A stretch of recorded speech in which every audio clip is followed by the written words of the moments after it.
Laodicea.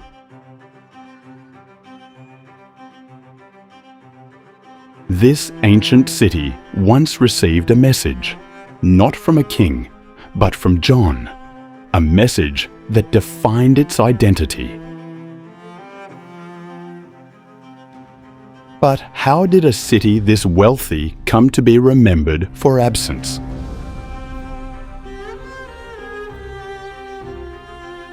Look at these stone, massive blocks cut, moved, and set in place with the tools of their time.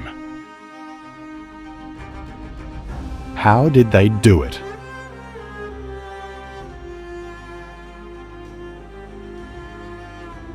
Today, we explore it through its key sites, focusing on what still stands.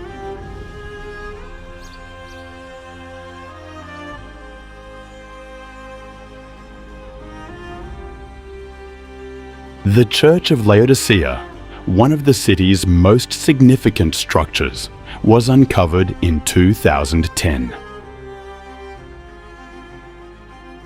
Built during the reign of Constantine the Great, it reflects the period following the legalization of Christianity in 313 AD.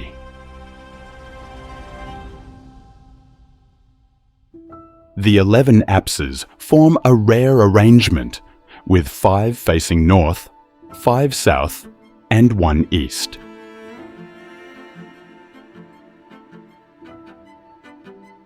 Now, let's step inside and take a closer look. Inside, the naos spans roughly 29 by 34 meters, creating a wide, nearly rectangular interior. It is divided into 3 naves by rows of columns, with a central nave and the north and south naves on either side. At the center of this layout, along the axis of the main nave, the ambon is positioned.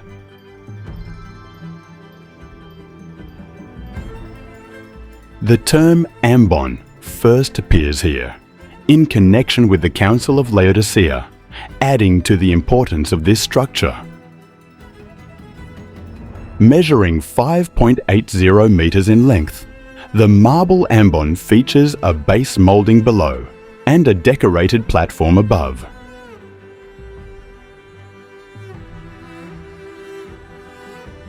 Immediately to the east, in front of the apse, lies the bema area, separated from the naos by a templon. It is set about 0.35 meters above the floor level of the naos.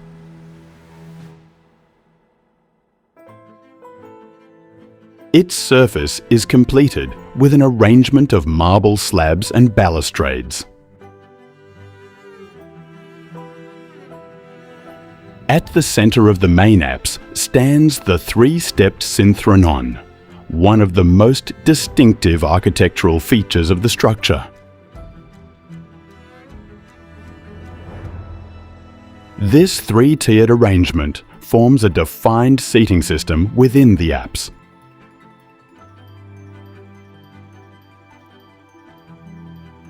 Built with brick and travertine, it is supported by marble-clad steps. On both sides, the Pastorphorian chambers extend as continuations of the north and south naves rather than enclosed spaces.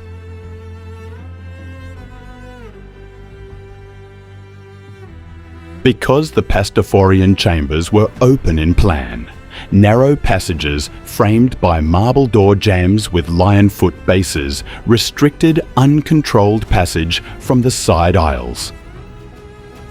The south nave preserves some of the most intact mosaics in the church, with dense geometric and vegetal motifs. Look closely. The detail is still clearly visible. These mosaics display a balanced use of white, red, yellow, and black stones. They are executed using opus tessellatum, and the more refined opus vermiculatum techniques. In contrast, the north nave is much more heavily damaged.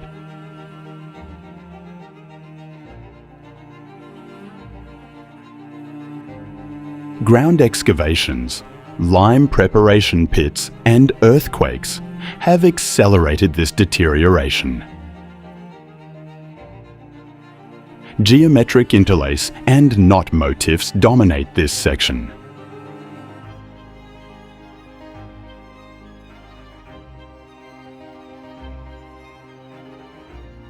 Opus sectile flooring is used in certain sections of the church. This technique is based on the arrangement of cut stone and marble pieces in geometric patterns. Unlike mosaics, larger cut slabs are preferred instead of small tesserae. This flooring system appears widely across the narthex, central nave, apse, absidioles, the area in front of the pastorphorion, and the baptistery.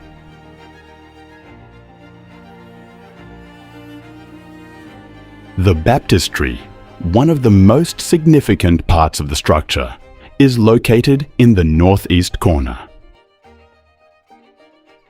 The floor of the space is covered with opus sectile pavement composed of octagonal, quadrangular, and triangular marbles in different colors. Along the central axis, there is a cross-shaped baptismal pool carved into the floor. The person to be baptized entered the pool from the stepped staircase on the west and exited from the staircase on the east. This pool, as one of the earliest examples, is an important archaeological piece of evidence showing how early Christian ceremonies were performed.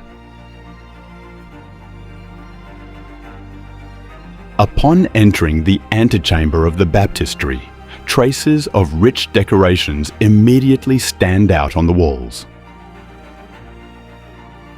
Within the panels, imitation marble decorations in red, pink, and yellow tones dominate the surface.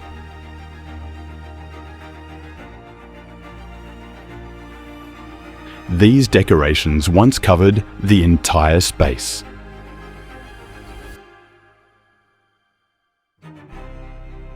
This large area served as a transitional space between the baptistery and the other parts of the church. Mosaic fragments uncovered in the baptistery corridor still reflect the rich decorative character of the structure. Tesseras with gold and silver star motifs made of stone, mother of pearl, glass, and brick are particularly striking.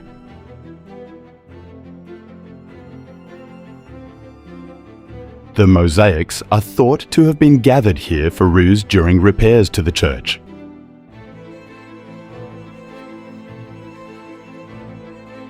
The latrine section placed in front of the north wall shows how efficiently the limited space was used.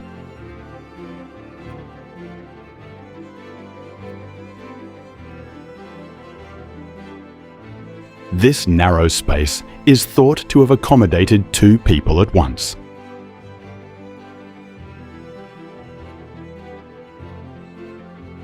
The brick pavement still visible today show that the space was designed to withstand heavy use.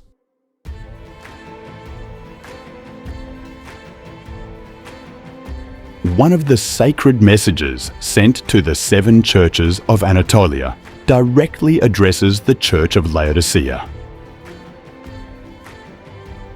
In this letter, the church is criticized for being neither hot nor cold, but lukewarm in faith.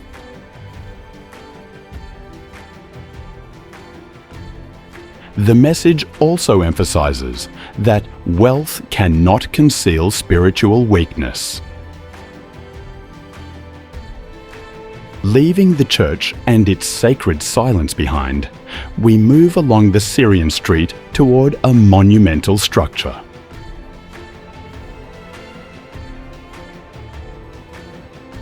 As we approach the end of the street, a magnificent 2.84-meter statue group reflecting Trajan's absolute victory over Dacia appears before us.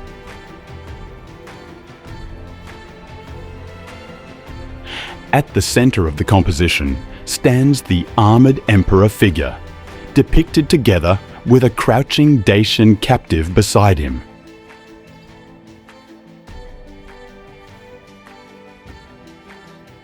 Holding a globus, Trajan is presented as the ruler of a world-dominating empire. The thunderbolt motif on the shoulder band is an important detail expressing Jupiter's support for the emperor.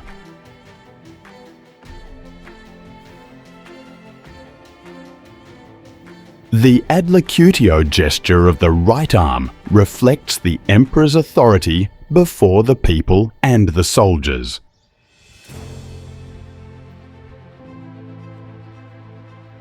Griffin figures across the armor point to the protective power of Apollo. Between these figures, the crater hydria depiction reflects the importance of clean and abundant water for Laodicea. The poppy capsules rising upward reinforce the image of prosperity and abundance. At the same time, laws protecting the city's water resources aimed to ensure the clean and orderly distribution of water. Yet, despite this rich symbolism and grandeur, the monument could not survive the centuries intact. The blocks that collapsed during the earthquake of 494 AD broke this monumental group into hundreds of large and small fragments. The monument was raised again following the restoration works completed in 2023.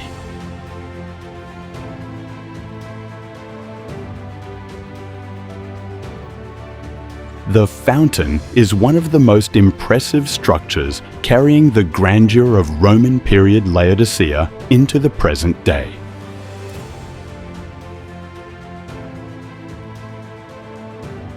Now our route turns toward the monumental gateways leading from the Syrian Street into the North Sacred Agora. Access to the Agora was provided through three separate monumental gateways known as the Central, Eastern, and Western entrances. Among these gateways, the central Propylon held particular importance with its remarkable architecture.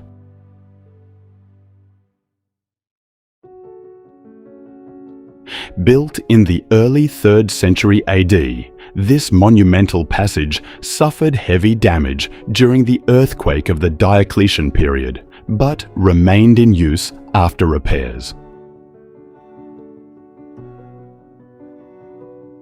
Although the earthquake of 494 AD completely destroyed the structure, the passage was rebuilt and continued to be used until the 7th century AD. Beyond the gateway, a 4-stepped staircase rises and directs visitors toward the north.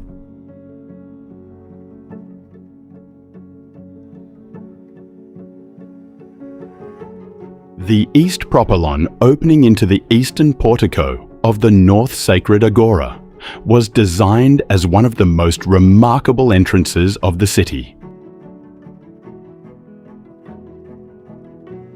This monumental passage, built in the 2nd century AD, was completely destroyed during the earthquake of 494 AD. Despite this, the area was reorganized and continued to survive together with the Agora until the 7th century AD.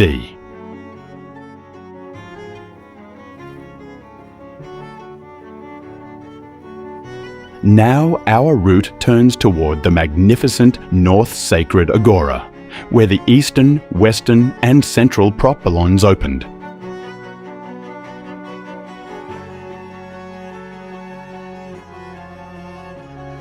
The magnificent Agora, located between the western and northern theatres, was one of the most remarkable public spaces of Laodicea. With its porticos extending for hundreds of meters, it covered a massive area of approximately 36,000 square meters. The two large pools extending along the north-south axis of the Agora are among the most impressive structures of the area.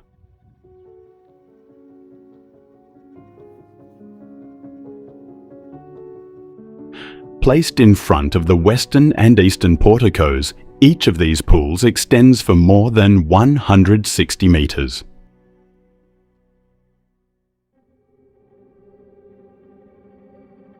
This pool, extending along the western portico, gave a calm grandeur to the center of the Agora.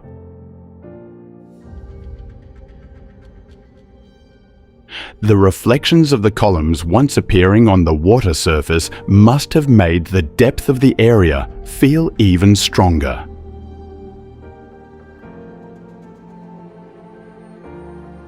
This stone structure located at the beginning section of the pool may have been used as one of the important points ensuring the regular operation of the water system.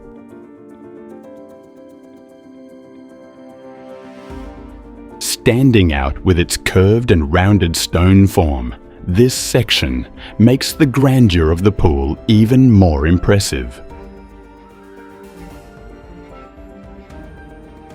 This narrow stone passage section was built to provide a connection between different parts of the pool.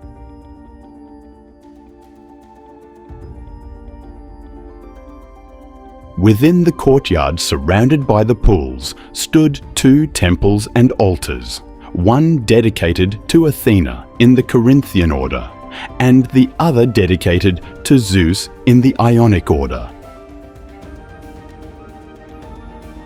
With the spread of Christianity, the stones of these temples, destroyed partly by the effects of the earthquake during the Diocletian period, were reused in different structures, reducing the traces of pagan belief.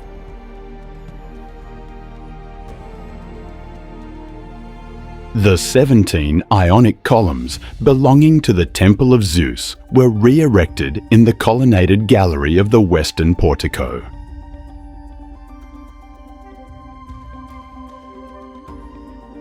The blocks of the Corinthian temple dedicated to Athena were moved to the colonnaded gallery of the eastern portico.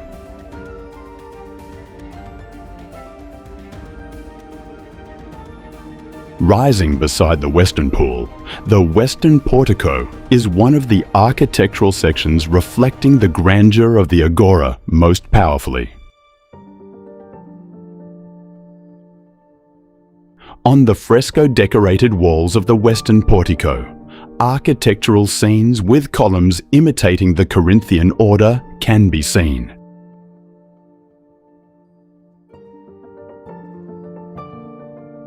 The rear wall, extending for nearly 50 meters and rising over 8 meters high, still gives a clear sense of how monumental these frescoes once appeared throughout the portico.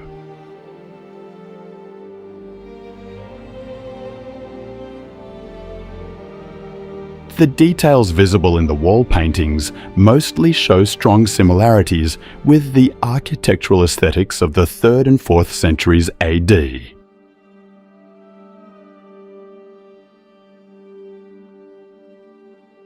As we move toward the eastern pool, the small openings visible in the stone floor are impressive surviving parts of the ancient water system.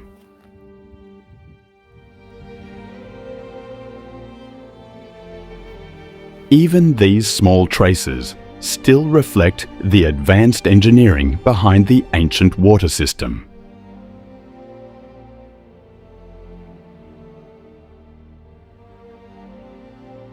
Now our route turns toward the church Peristyle House, a monumental residence once standing beside the Agora.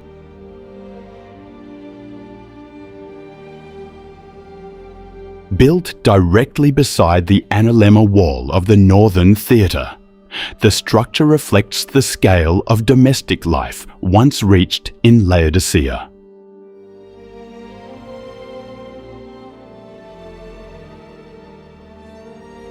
Excavations uncovered 25 different spaces inside the house. Each section reflects another aspect of daily and social life in the city. Among these sections, the apsidal East Hall appears to have served different purposes over time.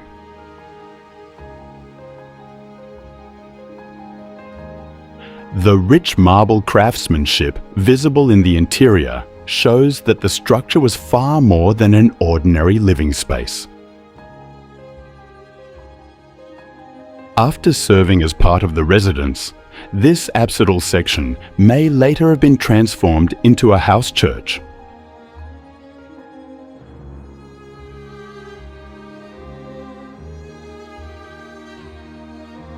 Another striking part of the structure is the apsidal West Hall. The craftsmanship visible in the 4 spaces adjoining this hall suggests that the section belonged to the important individuals of the house.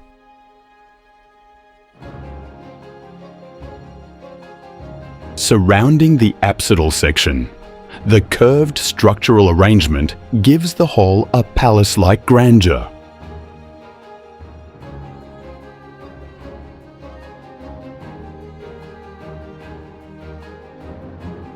Beyond the hall, a large courtyard surrounded by columns appears before us.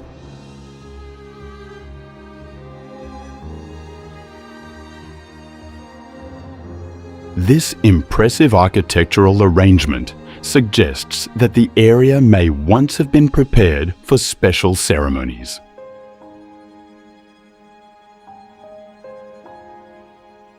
The circular stone section, located at the very center, stands out as one of the final details completing the architectural layout. In addition, the rooms in the northern section are thought to have been used for commercial purposes. The rooms on the southern side were arranged for the basic needs of domestic life. Excavation findings from this section revealed the presence of a small bath, pool, and latrine complex within the structure. Its distinguished location and elaborate architectural layout point to ownership by one of Laodicea's wealthy families.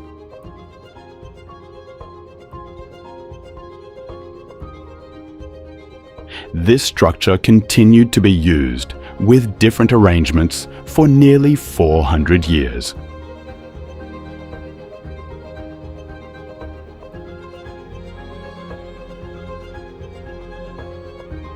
Rising directly beside the Peristyle complex, the Northern Theatre was built in the 2nd century AD to meet the needs of the growing city population.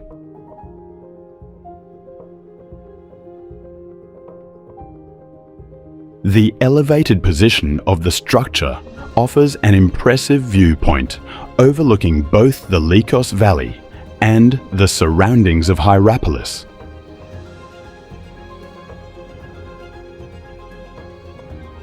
Built entirely of marble, the theatre sections extend across an area of nearly 1,600 square meters.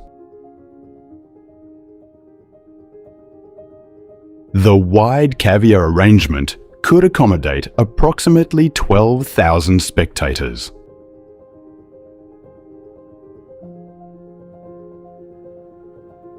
Once hosting thousands of people, the Northern Theatre suffered heavy destruction over the centuries. a significant portion of the marble coverings was removed and transported to surrounding structures. Even today, the surviving remains are still enough to reveal the former scale of the structure.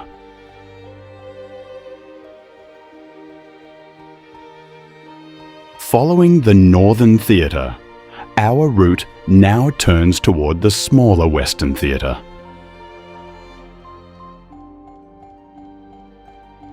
Despite its more modest scale, the structure could still accommodate approximately 8,000 spectators.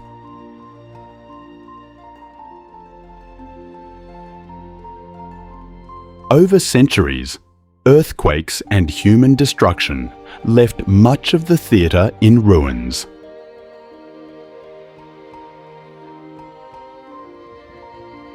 During the 21st century restoration works, many of the theatre's original marble blocks were reused.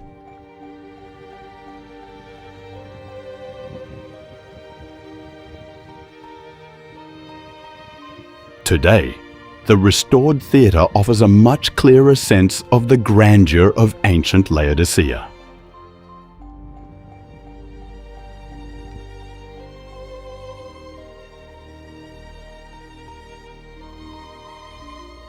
We now move toward the North Mosaic area, located on the flat ground between the western and northern theatres. The apsidal section uncovered in the northern part suggests that the structure was once used for religious purposes and was most likely converted into a church during the 4th century AD.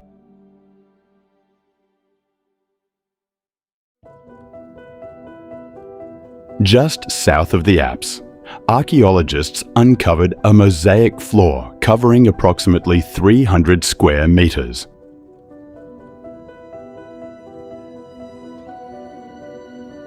Despite centuries of agricultural activity, many sections of the mosaics still preserve their original colors.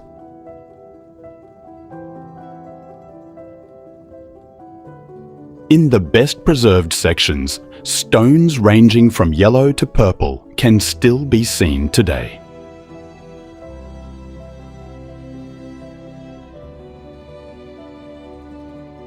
Geometric compositions, leaf decorations, and pelter shield motifs dominate the floor.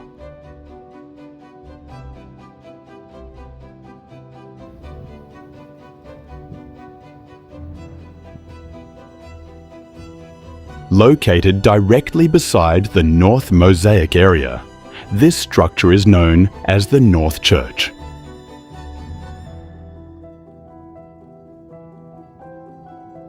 Long years of agricultural activity and stone removal have largely destroyed the upper sections of the structure. Built with travertine blocks, the church has a three-aisled basilical plan extending in the east-west direction. The eastern end of all three aisles is terminated with an apse.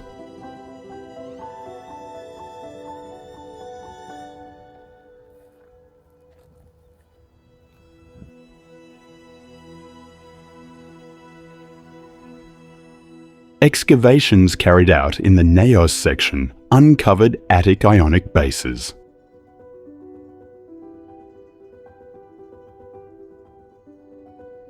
These findings show that the church was built on top of an earlier temple of Zeus.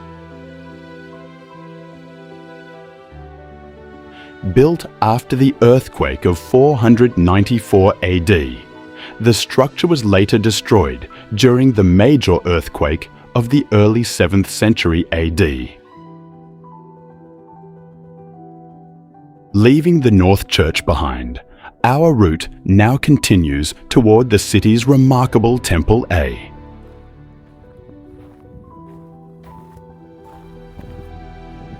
Built during the Antonine period in the 2nd century AD, the temple later underwent major restoration during the reign of Diocletian.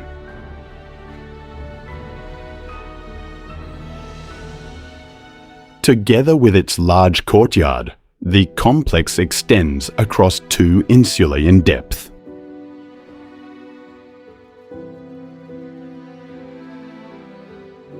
On the northern side of the rectangular courtyard stands a magnificent temple in the Corinthian order.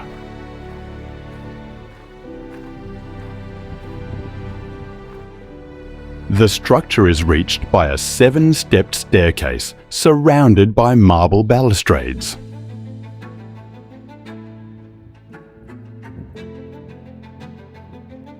Beneath the main sacred chamber lies a vaulted section accessed through a narrow doorway and stone staircase in the southeastern corner.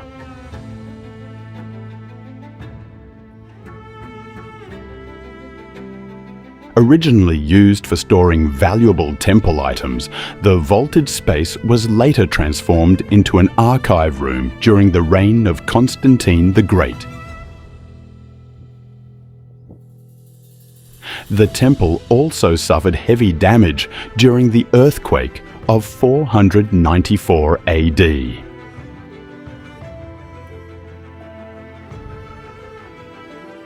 Despite this destruction, the surrounding courtyard remained in use until the major earthquake of the 7th century AD. During restoration works carried out in the 21st century, 19 columns belonging to the temple's front facade and courtyard portico were re-erected. The upper section of the vaulted space beneath the naos was also enclosed with protective glass and steel structures.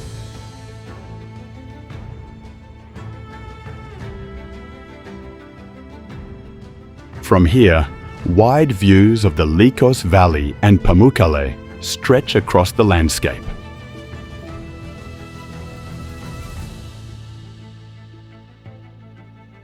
Continuing from the western gate of Temple A, traces of structures belonging to the Jockey Clubhouse complex appear before us.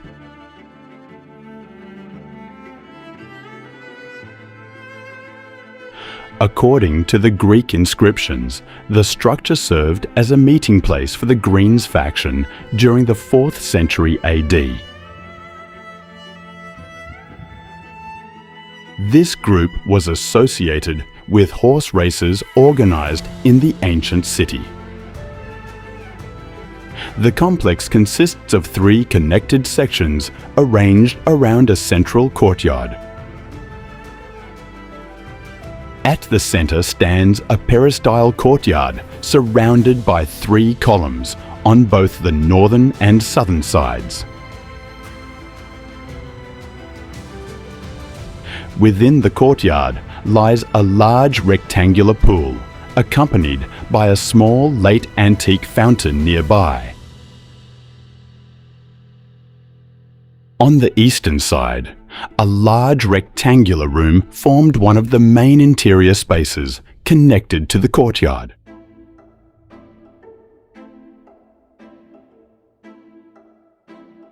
Additional connected spaces continue toward the northern side of the complex.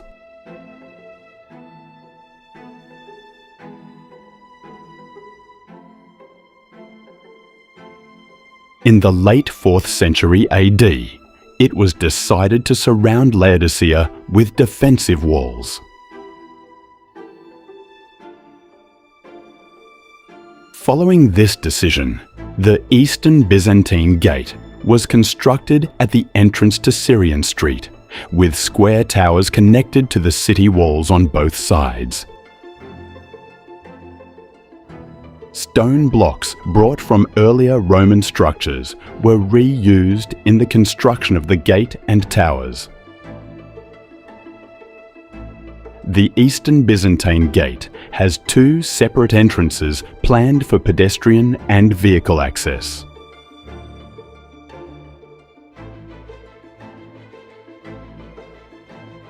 Forming the eastern entrance of the city, this gate connects directly to Syria Street, which was built in the Doric order.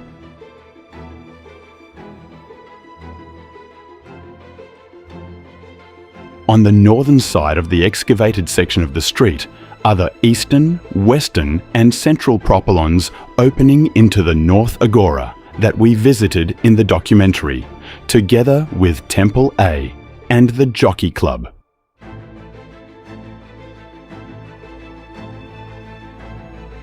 On the southern side of the street stand the Central Agora and the Central Church, positioned side by side.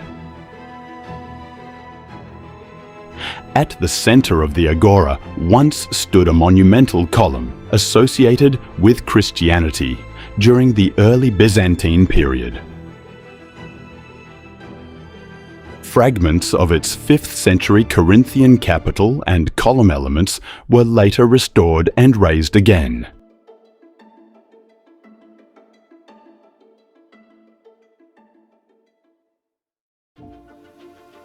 In the southern section of the Central Agora stands the Central Bath, one of the city's important public structures. Behind the southern portico of the Agora stands the wall of the Central Bath.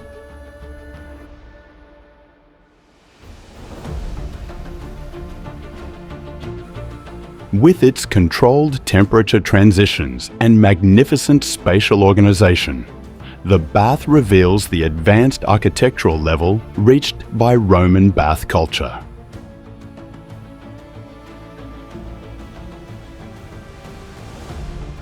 Within this arrangement, the apodyterium served as the changing room, the frigidarium as the cold room, the tepidarium as the warm room, and the coldarium as the hot room. Located immediately to the east of the Central Agora, the Central Church was created through the reorganization of an earlier Roman structure. Access to the church was designed through the narthex and fountain structure located on the western side.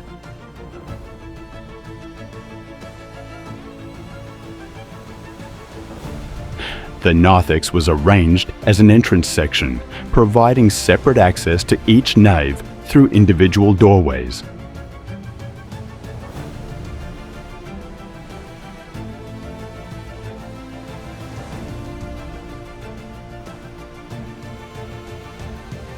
Of these doors, those belonging to the north and central naves have survived to the present day. The main interior space of the structure is completed by a semicircular apse on the eastern side. The rooms located on both sides of the bema section were used as preparation areas during religious ceremonies. In addition, a kitchen section is also located on the southern side of the structure.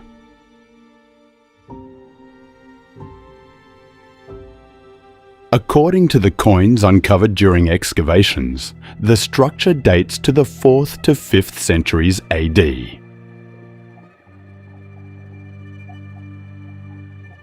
Now we move to the B Nymphaeum, the water reservoir, and the latrine sections located between Stadium Street and Ephesus Street.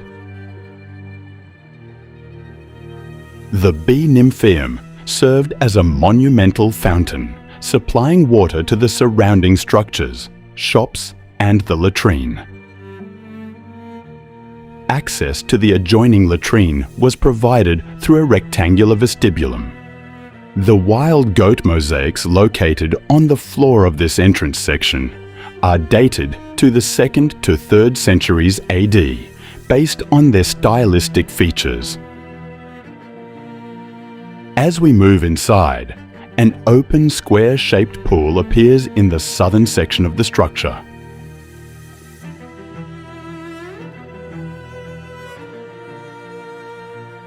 The latrine featured continuous seating rows along its walls, with waste channels running directly beneath the seating stones.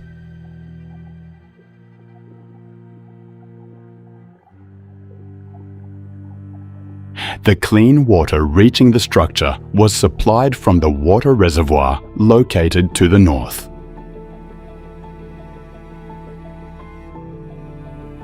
The passage route located at the same point formed the connection between Stadium Street and Ephesus Street.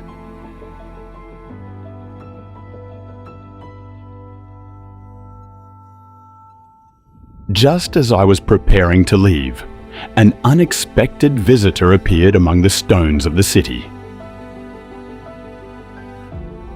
It seemed this large lizard wanted to remind me that it is one of the true residents of Laodicea.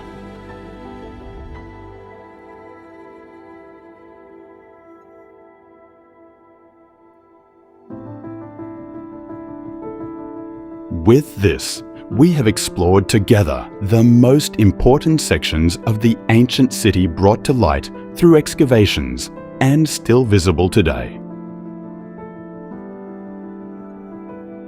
For our next route, we are planning to head toward Hierapolis and its museum, one of the most impressive cities of the ancient world. If you enjoyed the video, feel free to share your thoughts in the comments, leave a like, subscribe to the channel, and support the series. Until we meet again on the next journey.